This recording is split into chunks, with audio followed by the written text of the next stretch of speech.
बिस्मिल्लाहिर्रहमानिर्रहीम। अस्सलाम वालेकुम स्टूडेंट्स।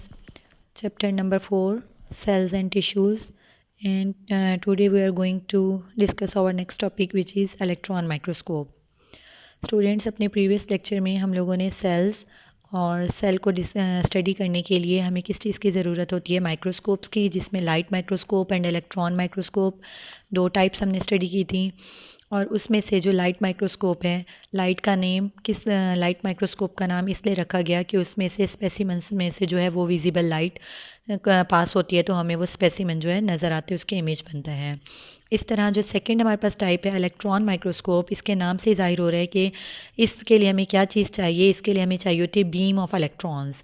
ठीक है, जिस भी ऑब्जेक्ट को, जिस भी चीज़ को स्टडी करना है, स्पेसिमेन को, उसमें से क्या करना होता है, इलेक्ट्रॉन्स पास होते हैं। और इसलिए हमें इसको क्या करना पड़ता है, इलेक्ट्रॉन्स पास करने पड़ते हैं स्पेसिमेन में से, और इसलिए इसका नाम है इलेक्ट्रॉन माइक्रोस्कोप। तो हम देखते हैं, स्टडी करते हैं कि इलेक्ट्रॉन माइक्रोस्कोप को में किस तरह से स्पेसिमेन को स्टडी किया जाता है, इसकी मैग्नीफिकेशन और रिजॉल्विंग पावर कितनी है, ये हमें ऑब्जेक्ट को कितनी गुना बड़ा करके दिखा सकता है। It is the most advance form of microscope. ये माइक्रोस्कोप की सबसे ज़्यादा एडवांस फॉर्म जो है वो इलेक्ट्रॉन माइक्रोस्कोप है। इलेक्ट्रॉन माइक्रोस्कोप यानी EM objects and lenses are placed in a vacuum chamber. इसमें जो ऑब्जेक्ट जिसको हम स्टडी कर रहे हैं और जो इसके लेंसेज हैं, इनको कहाँ रखा जाता है, वैक्यूम चैम्बर्स में, यानी जहाँ पे हवा नहीं होती वहाँ पे रखा जाता है। And a beam of electron is pass through object. और जिस ऑब्जेक्ट को, स्पेसिमेन को स्टडी कर रहे होते हैं, उसमें से क्या गुजारी जाती है, बीम ऑफ इलेक्ट्रॉन्स, यानी इलेक्ट्रॉन्स को पास किया जाता है। इलेक्ट्रॉन्स पास थ्रू, उस स्पेसिमेन में से या तो उसके अंदर में से इलेक्ट्रॉन्स पास होते हैं, और आर रिफ्लेक्टेड फ्रॉम ऑब्जेक्ट। ठीक है स्टूडेंट्स, यहाँ पे दो बातें बताई गई हैं, या तो स्पेसिमेन में से जो बीम ऑफ इलेक्ट्रॉन्स है वो तो स्पेसिमेन के अंदर से पास होती है, या फिर ऊपर से ही रिफ्लेक्ट होकर वापस आ जाती है। Are reflected from object and make image. अंदर से क्रॉस होगी तो इंटरनल स्ट्रक्चर्स की इमेज बनेगी, और इसी तरह से जस्ट अगर ऊपर से रिफ्लेक्ट होकर वापस आएगी, दो तरह की होती हैं इसकी। अगर रिफ्लेक्ट होकर स्पेसिमेन के आउटर सरफेस से ही हो जाएगी तो उसकी आउटर की ही इमेज बनेगी। इलेक्ट्रोमैग्नेटिक लेंसेज, अब इसमें वर्ड दिए गए लेंसेज, उसमें हमने कौन से लेंसेज पढ़े थे, लाइट माइक्रोस्कोप में ग्लास लेंसेज। ठीक है, वहाँ पे कौन से लेंसेज हम यूज़ कर रहे थे, ग्लास लेंसेज यूज़ कर रहे थे। और यहाँ पे कौन से लेंसेज यूज़ हो रहे हैं, इलेक्ट्रोमैग्नेटिक लेंसेज, यानी इनमें से इलेक्ट्रॉन्स ने पास होना है। इलेक्ट्रोमैग्नेटिक लेंसेज जो हैं ये इनलार्ज करते हैं एंड फोकस इमेज करते हैं ऑन टू अ स्क्रीन और फोटोग्राफिक फिल्म। ठीक है, इनका भी वही काम है। दो लेंसेज हैं, एक तो उसको ऑब्जेक्ट को, स्पेसिमेन को बड़ा करके दिखा रहा है, और दूसरा लेंस क्या कर रहा है, उस तस्वीर को फोकस कर रहा है, किसके ऊपर, स्क्रीन के ऊपर या फोटोग्राफिक फिल्म के ऊपर। स्टूडेंट्स, यहाँ पे नोट करें हम बात कि यहाँ पे व्यूअर जो है यानी ह्यूमन आई का जिक्र नहीं किया गया, क्योंकि इसको डायरेक्ट जो है इलेक्ट्रॉन्स पास हो रहे होते हैं, और इसको ह्यूमन आई जो है डायरेक्ट ऑब्जर्व नहीं कर सकती, क्योंकि वो इंसानी आँख के लिए डैमेज कर सकते हैं, उसको नुकसान दे होते हैं। तो ये क्या होते हैं, इसमें या तो स्क्रीन पे रिकॉर्ड इमेज आ जाती है, या फिर फोटोग्राफिक फिल्म पे जो है तस्वीर बन जाती है। अब दो लेंसेज हैं, इलेक्ट्रोमैग्नेटिक लेंस है, एक लेंस उस तस्वीर ऑब्जेक्ट को जिसको हम स्टडी कर रहे हैं उसको बड़ा करके दिखा रहे हैं, और दूसरा जो है उस तस्वीर को फोकस किसके ऊपर कर रहे हैं, स्क्रीन के ऊपर या फोटोग्राफिक फिल्म के ऊपर। Electron microscope has much higher resolving power than light microscope. Light microscope की निस्बत जो इलेक्ट्रॉन माइक्रोस्कोप है, इसकी रिजॉल्विंग पावर बहुत ज़्यादा है। The most modern electron microscope can distinguish object as small as 0.2 nanometre. ठीक है, हमने वहाँ पे पढ़ा था कि 0.2 माइक्रोमीटर। अब माइक्रोमीटर से भी जो स्मॉलेस्ट यूनिट है वो 0.2 नैनोमीटर, यानी ये इतनी एडवांस है कि ये 0.2 नैनोमीटर तक के ऑब्जेक्ट को भी जो है हमें डिस्टिंग्विश करके दिखा सकता है। मैंने आपको बताया था कि जो रिजॉल्विंग पावर है वो हमने कहा था कि मिनिमम डिस्टेंस है 2 पॉइंट्स के दरमियान, 2 ऑब्जेक्ट्स के दरमियान, जो हमें आम आंख से सिर्फ हम 0.1 मिलीमीटर तक देख सकते हैं, और जो इलेक्ट्रॉन माइक्रोस्कोप है ये 0.2 नैनोमीटर तक के डिस्टेंस को भी डिस्टिंग्विश करके दिखा सकता है। और 1 नैनोमीटर किसके इक्वल है, 1.1 मिलियन मिलीमीटर के। ठीक है, it is a 1000 folds improved over LM, यानी इसका जो है 1000 टाइम्स जो है इम्प्रूवमेंट है लाइट माइक्रोस्कोप पे, इलेक्ट्रॉन माइक्रोस्कोप की। Electron microscope can magnify object about 2,50,000 times, यानी जो इलेक्ट्रॉन माइक्रोस्कोप है ये किसी भी छोटे से ऑब्जेक्ट को 2.5 लाख गुना जो है कितना बड़ा करके हमें दिखा सकता है।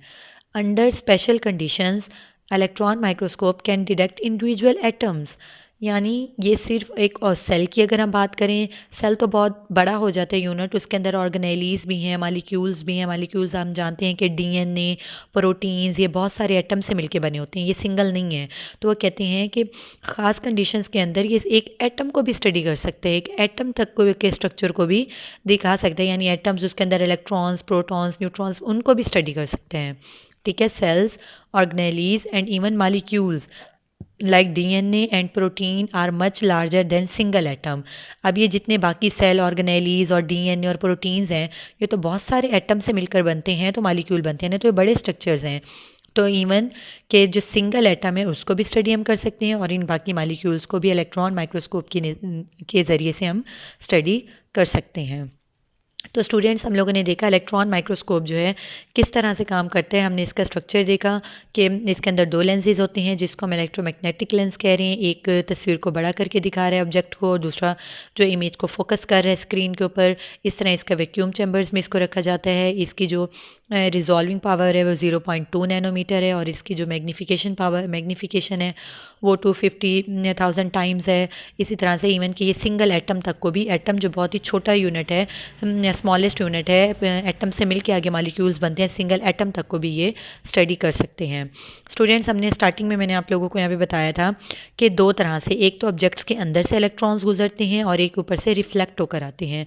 तो इस बेस पे हम आगे स्टडी करते हैं कि biologist use 2 types of electron microscope. 2 तरह की इलेक्ट्रॉन माइक्रोस्कोप होती है, एक को हम कहते हैं ट्रांसमिशन इलेक्ट्रॉन माइक्रोस्कोप जिसको short TEM, and scanning electron microscope SEM।